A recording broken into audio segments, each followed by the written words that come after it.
ಇವತ್ತಿನ ವಿಡಿಯೋದಲ್ಲಿ ಕೆಂಪಾರತಿ ಬಗ್ಗೆ ತಿಳಿಸ್ಕೊಡ್ತಾ ಇದ್ದೀನಿ. ದೇವರಿಗೆ ಆಗಿರ್ಬೋದು, ಮನುಷ್ಯರಿಗೆ ಆಗಿರ್ಬೋದು, ಯಾವ ರೀತಿ ದೃಷ್ಟಿಯನ್ನು ತೆಗಿಬೇಕು ಅಂತ ಇವತ್ತಿನ ವಿಡಿಯೋದಲ್ಲಿ ಸಂಪೂರ್ಣವಾಗಿ ತಿಳಿಸ್ತಾ ಇದ್ದೀನಿ. ಮೊದಲು ನಾವು ದೇವರಿಗೆ ಯಾವ ರೀತಿ ದೃಷ್ಟಿಯನ್ನು ತೆಗೆಯೋದಕ್ಕೋಸ್ಕರ ಕೆಂಪಾರತಿ ಮಾಡ್ಕೋಬೇಕು ಅಂತ ಇವಾಗ ತಿಳಿಸ್ತಾ ಇದ್ದೀನಿ.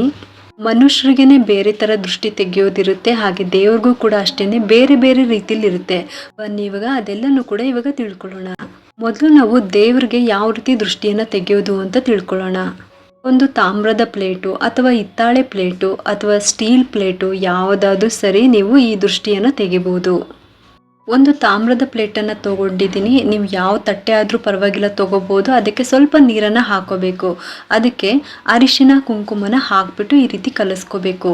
ಸ್ವಲ್ಪ ನೀರು, ಅರಿಶಿನ ಕುಂಕುಮನ ಸ್ವಲ್ಪ ಸ್ವಲ್ಪ ಹಾಕೊಂಡ್ಬಿಟ್ಟು ಚೆನ್ನಾಗಿ ಕೈಯಿಂದ ಈ ರೀತಿ ಕಲಿಸ್ಕೋಬೇಕು. ಆಮೇಲೆ ಇದ್ರ ಮೇಲೆ ಒಂದು ವಿಳೆದೆಲೆ ಇಟ್ಕೋಬೇಕು. ಆಮೇಲೆ ಇದ್ರ ಮೇಲೆ ಒಂದು ಕರ್ಪೂರವನ್ನು ಇಟ್ಕೋಬೇಕು. ವಿಳೆದೆಲೆ ಮೇಲೆ ಕರ್ಪೂರವನ್ನು ಇಟ್ಟಿದ್ದಾದ್ಮೇಲೆ ಕರ್ಪೂರವನ್ನು ಹಚ್ಕೋಬೇಕು. ನೀವು ಈ ರೀತಿ ವಿಳೆದೆಲೆ ಮೇಲೆ ಕರ್ಪೂರ ಇಟ್ಬಿಟ್ಟು ನೀವು ಆರತಿನ ಮಾಡ್ಕೋಬೋದು, ಅಥವಾ 2 ತುಪ್ಪದ ದೀಪಗಳನ್ನು ಇಟ್ಕೋಬೇಕು. ಅಂದರೆ ಚಿಕ್ಕ ಚಿಕ್ಕ ದೀಪಗಳು ಬರುತ್ತಲ್ಲ, ಅದನ್ನು ಇಟ್ಕೊಂಡು ದೀಪನ ಹಚ್ಕೋಬೋದು. ನಿಮಗೆ ಯಾವುದು ಈಸಿ ಅನಿಸುತ್ತೋ ಆ ರೀತಿ ನೀವು ಕೆಂಪಾರತಿನ ಮಾಡ್ಕೋಬೋದು. 3 ಸಲ ಬಲಭಾಗದಿಂದ ಮತ್ತೆ 3 ಸಲ ಎಡಭಾಗಕ್ಕೆ, ಅಂದರೆ ಕ್ಲಾಕ್ ಆ್ಯಂಟಿ ಕ್ಲಾಕ್ ವೈಸ್ ಅಂತ ಹೇಳ್ತೀವಲ್ಲ ಆ ರೀತಿ. ಈ ರೀತಿ ಸುತ್ತಬಿಟ್ಟು ಮೇಲಿಂದ ಕೆಳಗಡೆ 3 ಸಲ ಸುತ್ತಿ ಇಳೆ ತೆಗಿಬೇಕು. ಆಮೇಲೆ ಈ ತಟ್ಟೆನ ಹಾಗೆ ಕೆಳಗಡೆ ಇಡಬೇಕು. ಇದು ಶಾಂತ ಆಗೋವರೆಗೂ ಹಾಗೇನೆ ಒಂದು ಕಡೆ ಸೈಡ್ನಲ್ಲಿ ಇಡಬೇಕು. ನೀವು ದೀಪ ಹಚ್ಕೊಂಡಿದ್ರು ಅಷ್ಟೇ, ಅಂದರೆ ತುಪ್ಪದ ದೀಪಗಳನ್ನು ಹಚ್ಚಿದ್ರು ಅಷ್ಟೇ, ಅದು ಶಾಂತ ಆಗೋವರೆಗೂ ಆ ದೀಪಗಳು ಹಾಗೇನೆ ಒಂದು ಕಡೆ ಸೈಡ್ನಲ್ಲಿ ಎತ್ತಿಡಬೇಕು. ಈ ಕೆಂಪು ನೀರನ್ನು ದೇವರಿಗೆ ಹಣೆಗೆ ಇಡಬೇಕಾ ಅಥವಾ ಬೇಡವಾ ಅಂತ ಅಂದರೆ ಇಡ್ಬೋದು. ಆದರೆ ಕಳಶಗಳು ಕೆಲವು ಸಲ ಬೊಟ್ಟು ಇಡೋದಕ್ಕೆ ಹೋದಾಗ ಕದಲೋ ಚಾನ್ಸಸ್ ಇರುತ್ತೆ, ಅದಕ್ಕೋಸ್ಕರ ಬೇಡ. ಬೇಕಿದ್ರೆ ಬಲಭಾಗದಲ್ಲಿ ಇಟ್ಟಿರುವ ಗಣಪತಿಗೆ ಇಟ್ಟಿದ್ರೆ ಸಾಕು, ಎಲ್ಲ ದೇವ್ರಿಗೂ ಕೂಡ ಸಲ್ಲುತ್ತೆ. ನೀವು ಕದಲಿಸಿದಾಗ್ಲೇ ಬೊಟ್ಟನ್ನು ಇಡ್ತೀರಾ ಅಂತ ಅಂದರೆ ಇಡ್ಬೋದು. ಎಡಗೈಯಿಂದ ಈ ಕೆಂಪು ನೀರನ್ನು ಹಣೆಗೆ ಇಡ್ಬೋದು.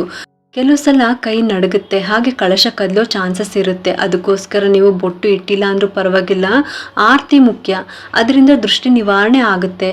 ಇಡಲೇಬೇಕು ಅಂತ ಅಂದರೆ ಗಣಪತಿಗೆ ಇಟ್ಟರೆ ಸಾಕು. ಈ ರೀತಿ ಕರ್ಪೂರ ಶಾಂತ ಆಗೋವರೆಗೂ ಅಥವಾ ದೀಪಗಳು ಶಾಂತ ಆಗೋವರೆಗೂ ಹಾಗೆ ಇಟ್ಬಿಡಿ. ಸಂಜೆ ಪೂಜೆ ಆದಮೇಲೆ ಕೆಂಪಾರತಿನ ಮಾಡಿ, ಪೂಜೆ ಆಗಿದ ತಕ್ಷಣ ಕೂಡ ಮಾಡ್ಬೋದು. ಮಾಡಿ ಅದಕ್ಕೆ ಒಂದು ಸೈಡ್ನಲ್ಲಿ ಇಟ್ಬಿಡಿ.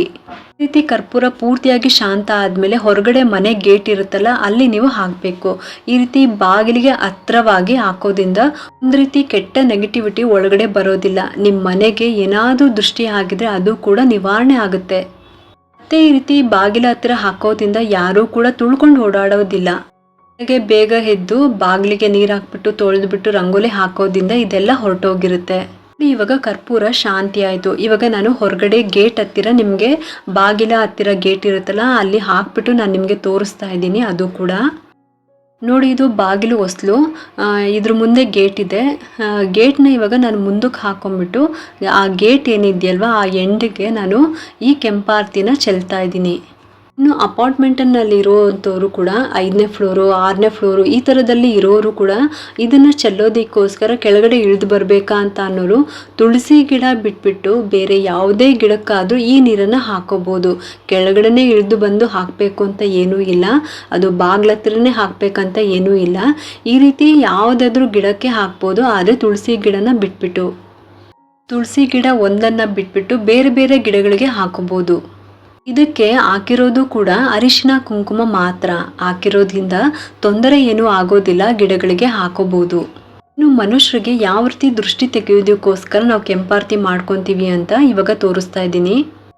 ಇದಕ್ಕೂ ಕೂಡ ಅಷ್ಟೇ, ಒಂದು ತಾಮ್ರದ ಪ್ಲೇಟು ಅಥವಾ ಹಿತ್ತಾಳೆ ಪ್ಲೇಟು ಅಥವಾ ಸ್ಟೀಲ್ ಪ್ಲೇಟು ಯಾವ ಪ್ಲೇಟ್ ಆದರೂ ಸರಿನೇ, ಒಂದು ತಟ್ಟೆನ ತೊಗೋಬೇಕು. ತಟ್ಟೆನ ತೊಗೊಂಡಾದ್ಮೇಲೆ ಒಂದು ಸ್ವಲ್ಪ ನೀರನ್ನು ಹಾಕೋಬೇಕು. ಇದಕ್ಕೆ ಮೊದಲು ಸ್ವಲ್ಪ ಅರಿಶಿನ ಹಾಕೋಬೇಕು. ಇದಾದ್ಮೇಲೆ ಸ್ವಲ್ಪ ಸುಣ್ಣನ ಹಾಕೋಬೇಕು.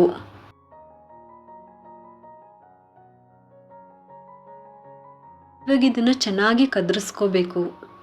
ಎಲೆ ಅಡಿಕೆ ಸುಣ್ಣ ತಾಂಬೂಲದ ಜೊತೆ ಹಾಕೊಂತೀವಲ್ಲ, ಆ ಸುಣ್ಣ ಸ್ವಲ್ಪ ಹಾಕಿ ತಿರುಗಿಸಿದ್ರೆ ಸಾಕು, ಅದು ಕೆಂಪು ಬಣ್ಣಕ್ಕೆ ಬರುತ್ತೆ.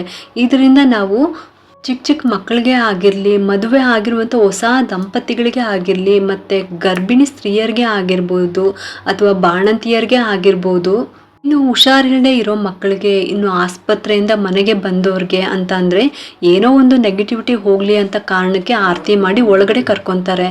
ಇನ್ನು ನಮ್ಮ ಮನೆಗೆ ಏನಾದರೂ ದೃಷ್ಟಿ ತಾಕಿದ್ರೂ ಕೂಡ ಹಾಗೇನೆ ಮಂಗಳವಾರ ಇದೇ ರೀತಿನೇ ಮಾಡಬೇಕು. ದೃಷ್ಟಿ ತೆಗೆದು ಹೊರಗಡೆ ಹಾಕ್ಬೋದು. ಈ ರೀತಿ ಮಾಡೋದ್ರಿಂದ ಮನುಷ್ಯರಿಗೆ ಆಗಿರುವಂಥ ದೃಷ್ಟಿದೋಷ ನಿವಾರಣೆ ಆಗುತ್ತೆ. ಇನ್ನು ಇದ್ರ ಜೊತೆಗೆ ಒಂದು ವಿಳೆದೆಲೆನ ಇಟ್ಕೋಬೇಕು. ಪುಟ್ಟ ಮಕ್ಕಳಿಗೆ ದೃಷ್ಟಿ ತೆಗಿಬೇಕಾದ್ರೆ ಒಂದು ವಿಳೆದೆಲೆ ಒಂದು ತಗೊಳ್ಳಿ, ಅದನ್ನು ಈ ರೀತಿ 3 ಕಡೆ ಹೋಲ್ ಮಾಡಬೇಕು. ಈ ವಿಳೆದೆಲೆನ ಇಟ್ಬಿಟ್ಟು ಆ ಮಕ್ಕಳಿಗೆ 3 ಸಲ ತಲೆಯಿಂದ ಕಾಲಿನವರೆಗೂ ನಿವಾಳಿಸಿ, ಆಮೇಲೆ ತಟ್ಟೆ ಒಳಗಡೆ ಇಟ್ಕೊಂಡು ಆಮೇಲೆ ಕರ್ಪೂರ ಅಥವಾ ದೀಪದ ಬತ್ತಿ ಏನಾದರೂ ಹಚ್ಬಿಟ್ಟು ಅದರಿಂದ ದೃಷ್ಟಿನ ತೆಗೆದುಬಿಟ್ಟು ನಿಮ್ಮ ಎಡಗೈ ಹೆಬ್ಬೆರಳಿನಿಂದ ಆ ನೀರನ್ನು ಹಚ್ಕೊಂಡು ಹಣೆಗೆ ಬೊಟ್ಟು ಇಟ್ಟು, ಹೆಣ್ಮಕ್ಳಿಗಾದರೆ ಎಡಗಡೆ ಹುಬ್ಬಿನ ಹತ್ತಿರ ಇಡಬೇಕು, ಗಂಡು ಮಕ್ಕಳಿಗಾದರೆ ಬಲಗಡೆ ಹುಬ್ಬಿನ ಹತ್ತಿರ ಇಡಬೇಕು. ಆ ನೀರನ್ನು ಹೊರಗಡೆ ಚೆಲ್ಲಬೇಕು. ಹೊರಗಡೆ ಯಾವ ರೀತಿ ಚೆಲ್ಲಬೇಕು ಅಂತಲೂ ಕೂಡ ನಾನು ಆವಾಗಲೇ ತಿಳಿಸ್ಕೊಟ್ಟಿದ್ದೀನಿ. ಆ ರೀತಿ ಚೆಲ್ಲಬೇಕು. ಇದಿಷ್ಟು ಕೂಡ ವರಮಹಾಲಕ್ಷ್ಮಿ ಹಬ್ಬದಲ್ಲಿ ಕೆಂಪಾರತಿ ಯಾವ ರೀತಿ ಮಾಡ್ಕೋಬೇಕು, ದೇವಿಗೆ ಮತ್ತು ಮನುಷ್ಯರಿಗೆ ದೃಷ್ಟಿ ತೆಗಿಬೇಕು ಅಂತ ಅಂದರೆ ಯಾವ ರೀತಿ ಕೆಂಪಾರತಿ ಮಾಡ್ಕೋಬೇಕು ಅಂತ ತಿಳಿಸ್ಕೊಟ್ಟಿದ್ದೀನಿ.